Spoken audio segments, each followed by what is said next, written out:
Hey basketball coaches and basketball players, my name is Alan from Al's Basketball Training, and today I am here weathering the cold weather so that I can give you some tips on how you can beat shorter, faster players in basketball. So what we're going to first work on is being able to beat a shorter player, a faster player from the point, as if you were a guard, or maybe if you're a forward or a center being stuck out in the perimeter, being guarded by a shorter, quicker player. And then also we're going to move down into the low post to give you a few moves that you can use as well down there. So let's just get down to it. Okay, so first off, whether you're at the point or if you're on the wing, but you're out in the perimeter, or if you're in the full court, you're in a full court press break, and you just need to dribble that ball down the court, and you've got a shorter, quicker player on you, what are you able to do to be able to beat that player? Well, I'm going to tell you right now, being able to cross him up is not going to be able to beat him, because if he's quicker than you, you're going to do that cross, and he's already going to be in the spot where you're going to be going, and he may be taking a charge from you. So this is the number one move that I'm going to give you right now. This is a move that Michael Jordan actually put into one of his videos many years ago that I watched when I was a kid. And that is, if your shoulders can be lower than their shoulders, you have a very good opportunity to beat them off the dribble. So how you're able to do that, when you get that ball, right? Get low, explode, get on your toes and explode off. Make sure that your shoulders are lower than theirs so that you can dribble off and hopefully be able to beat them. The lower you are, the higher possibility of you being able to beat them.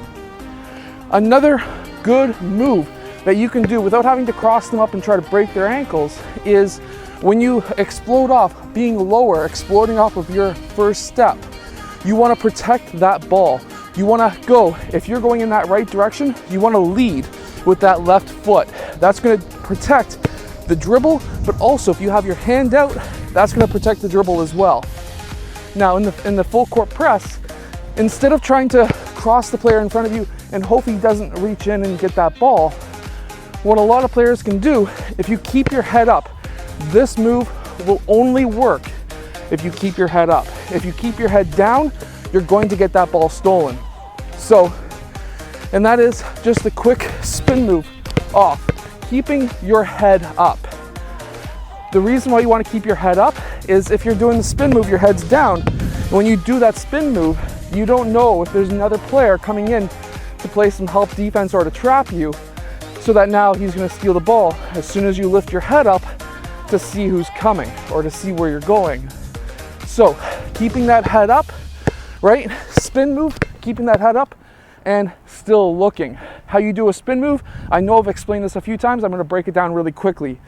And that is, let's say you're spinning towards your right side. You plant the left foot, dribble, and then spin. Keeping your head up, keeping that dribble. You do not want to go and carry the ball like that. You may get away with that on the streets, but in an actual game, that's called a carry, because as soon as you put your hand underneath the bottom half of that ball, it is a carry. So you don't want to do that. And this is a move that works on the point as well. So when you get that ball and you want to drive, well, I've already planted this foot as my pivot foot. I didn't land and get the ball on both, so I can choose. So if you go step in and get it, this is now your pivot foot. If you hop into it and land on both, you're going to be able to use either foot as a pivot foot. That way you can go in either direction. Now, if as a defender yourself, I'm going to give you a quick tip.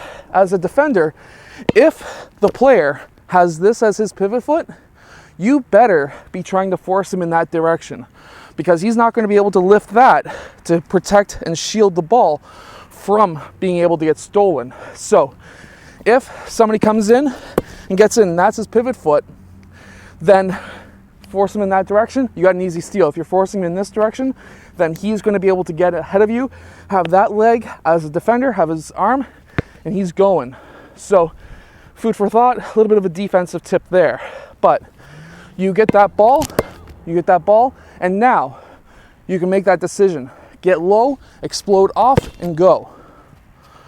And that's going to help you be able to beat a shorter, faster defender at the point or in a full court press.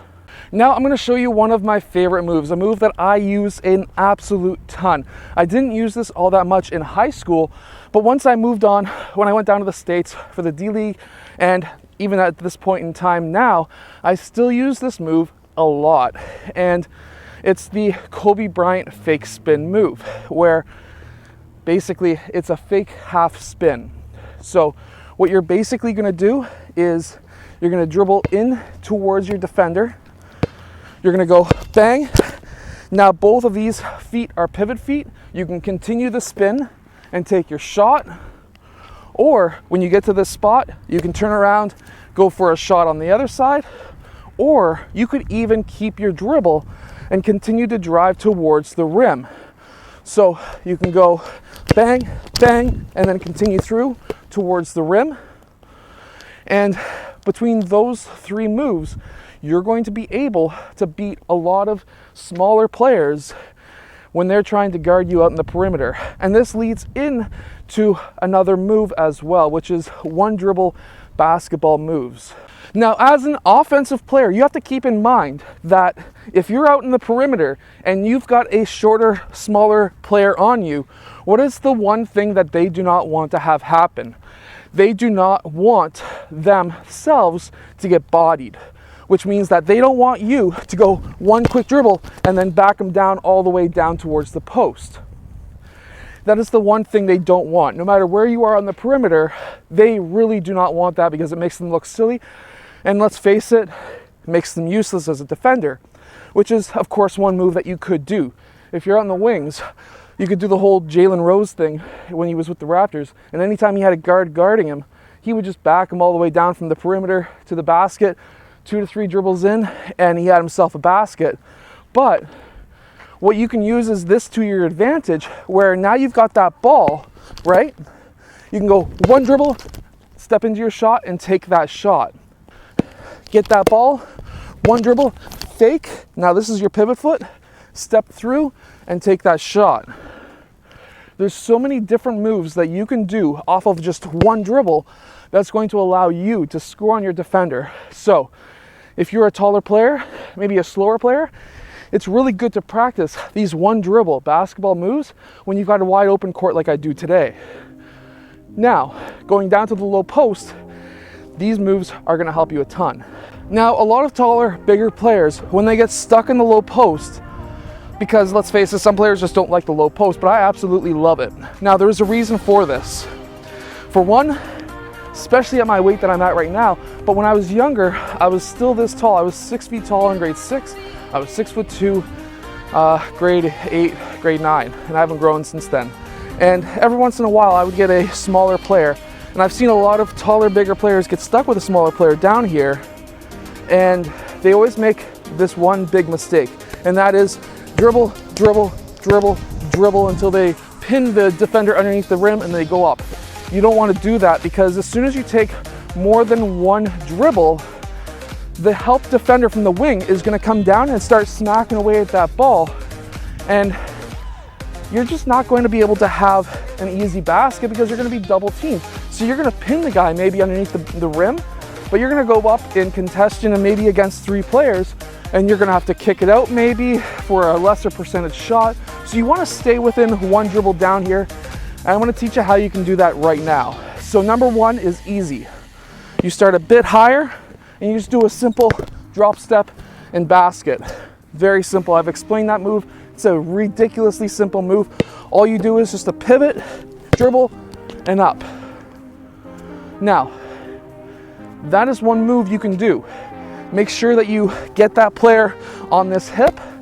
You twist around, you make sure that he's behind you, dribble, and up. Extremely super simple. However, this next move is again very simple. Now, if you do it the wrong way, you will get called for a lot of fouls, but when you get that ball, when you do this move, do not lower your shoulder. You will get called for a foul. What you need to do is keep your shoulder up and just go bang and up. One dribble, one step into that defender. He's probably not going to be set because he's going to be pushing on you like this. And if he's not standing straight up, it's going to be a foul on him if he starts hacking away at you. So you just go one dribble. You can push off a little bit with that off arm, but you don't want to push off too much because it will be a foul on you. So you just get that ball, you just go bang, clear out space, but keep that not going out any farther than the width of your body. And now you've got yourself a baby hook. These are super simple moves that you can use if you're a taller player, no matter where you are on the court. I hope that you have enjoyed today's video.